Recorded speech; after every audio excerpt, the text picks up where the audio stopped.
And welcome back. Well, our next guest is a nationally recognized expert who's helped thousands of people across the country with the daunting and often very painful process of managing their deceased loved ones' possessions. Joining me now is Julie Hall, aka the Estate Lady. She's got a new book. It's called Inheriting Clutter: How to Calm the Chaos Your Parents Leave Behind. And she's got tips for having important family conversations about their stuff. Good morning to you, Julie. Good morning. How are you? I'm doing great. Thanks for joining me. I think this topic is just so important and so hard. You deal with this every day, is the importance of having these conversations about final wishes with our parents. Why is it so hard for people? I think it's hard for people because nobody wants to think about that. It's very sad, and nobody wants to talk about it because it's, I guess, awkward and uncomfortable. But after 30 years in the industry, I can assure you it's very important to have those conversations, so especially the adult children have some type of roadmap to follow, some type of trusted guidance. Well, that's the thing. I mean, you help people with every aspect of this, including staying out of those family feuds. So one of the things, I mean, you talk about the fact you need to get a grasp of the financial situation, but also then you need to start to declutter the home. How do you begin that task? Well, I think everything begins with a conversation. And you know, I always encourage my clients, you really need to come from a place of care and compassion with your parents. Remember that they are the Depression era generation. They are the silent generation. They don't like to talk about personal things, and their possessions are very important to them. So, you know, from my perspective, we spent an entire lifetime collecting them, inheriting them, buying them, taking care of them, but nobody takes the time to make a plan for them. So for the children to approach the older parent, it's like, you know, Mom, you've always been there for me. I think it's time that I'm there for you, and you've got so much stuff here. Why don't you and I work together and start thinning this out just a little bit?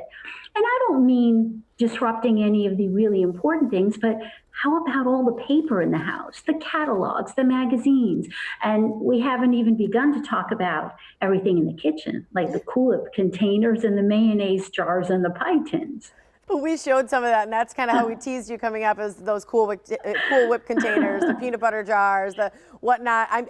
My mom has them. I think we all can resonate with that sentiment. And so thinning out, I like that terminology. And another thing you say is, you know, if you put in the mindset, let's help those less fortunate, that maybe we can donate some of these things. Oftentimes that generation is more receptive too.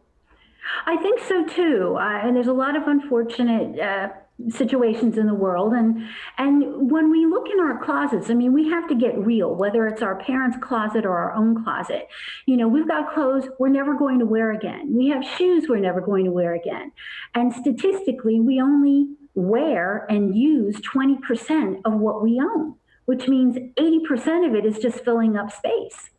So true, and yet it's so hard to let go of. One of the things I love that you talk about is talking about family heirlooms and personal property.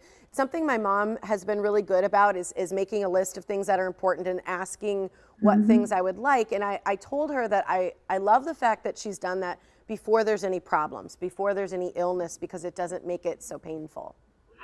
Oh, you need to give your mom a really big hug, because what she's trying to do is she's trying to prepare ahead of time. And I think personally, either gifting ahead of time or creating a wish list, which is really what your mom is doing, is a beautiful thing to do, because it will eventually minimize contention and potential fighting in the family.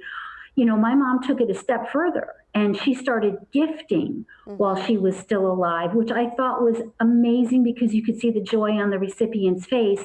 And I remember she gave me a pretty ring that I always admired as a child. She gave it to me, and she died shortly thereafter suddenly. So I have that very special memory of my mother. What a neat gift. That really is. What happens though, you know, you mentioned a sudden death, or if someone does pass, or even they move out of the house. What happens then? Because you mentioned starting from the attic and working down, correct? Yes, well, it depends on what the children are wanting to do. If the ultimate goal is to sell the largest asset, which is usually the home, the kids don't know where to begin, and they become paralyzed, and then they become anxious and angry and resentful. So I always say, look, start from the top down and work as a team and you start cleaning out the attic, because most of what's up there is just going to be discarded. But as you work your way down, what's really important to understand is that you start dividing things into different piles. What should be donated, what should be sold, what can be discarded, and what should we keep? And that's when it may help to bring in a professional, someone who does what I do, to do a walkthrough and help them ascertain what has value versus what doesn't, so the kids can make good decisions and have peace of mind. I like that. So the 4 piles, having an appraiser, as you mentioned, or someone who can help, because a lot of times antiques hold a lot of value and we think it's junk. So I think that's very important. You say have passwords, keys, and codes, know locations of things, as well as just keeping them, the siblings, in touch. We're out of time, but what last note would you want everyone to know? I'd want everybody to know to speak openly about it. Everybody needs to be on the same page, because unfortunately one day that phone call will come, and it's far better to have a plan for it than to not. Oh, Julie, you're great. Thank you so much for joining us this morning. Thank you. Thank you. And you can get a hold of our book. It's called, again, Inheriting Clutter, How to Calm the Chaos Your Parents Leave Behind by Julie Hall. You can find it at theestatelady.com.